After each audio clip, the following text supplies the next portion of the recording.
November 13th, 2022.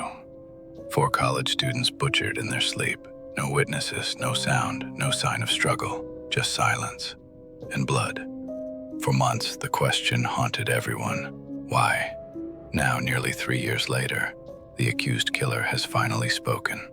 Bryan Kohberger pled guilty, but instead of answers, his plea raised a darker question. What does silence mean when someone admits to murder, but says nothing else?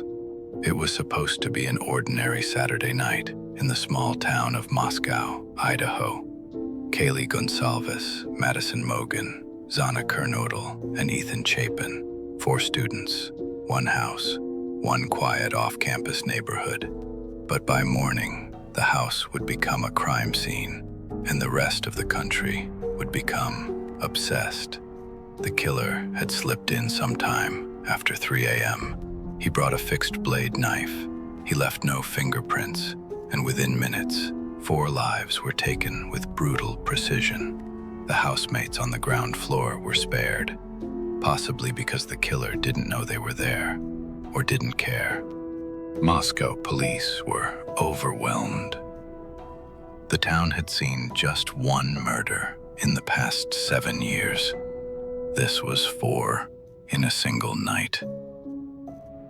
Rumors swirled. Was it a stalker? A random attack? A serial killer?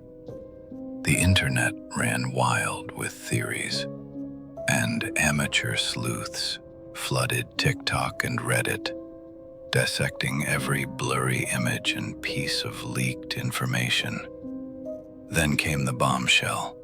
A suspect, Bryan Kohberger, a 28-year-old criminology PhD student, arrested over 1,000 miles away in Pennsylvania, at his parents' home, just days before New Year's Eve. Kohberger wasn't just any student. He was studying the psychology of criminals, earning top grades in a program designed to analyze the behavior of people like the very killer police believed he was. He had reportedly messaged one of the victims, Kaylee, on Instagram, but was ignored. He had visited the area multiple times. He even returned to the scene after the murders. Most chillingly, he had posted a now infamous Reddit survey, asking ex-cons how they felt during their crimes, what they thought, what they felt, what they remembered. Was this academic curiosity or something darker? Investigators traced Kohberger's phone to the area of the crime scene 12 times before the murders. DNA found on a knife sheath left on Madison Mogen's bed matched Kohberger's. Surveillance footage showed a white Hyundai Elantra, Kohberger's car, looping around the neighborhood during the hours of the murder. It wasn't just coincidence, it was a pattern, and it was damning. He had allegedly turned off his phone during the killings, but forgot to leave it off. It pinged cell towers on his way out of town. Kohberger maintained his innocence for months. His defense team claimed the evidence was circumstantial, that DNA could have been transferred, that surveillance footage was blurry, that the police rushed to judgment. But the trial never came. On July 2nd, 2025, Bryan Kohberger changed his plea, guilty, to all 4 counts of first-degree murder. He stood in the courtroom, eyes flat, voice steady.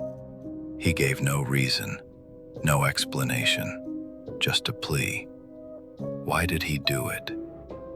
The families wanted closure, but there was none. Kohberger didn't reveal a motive. He didn't apologize. He simply admitted what the world had feared, that he did it. And then he went silent. The victims, Kaylee, Madison, Xana, Ethan, were remembered in vigils, murals, and college tributes. But their story has been consumed by a deeper darkness.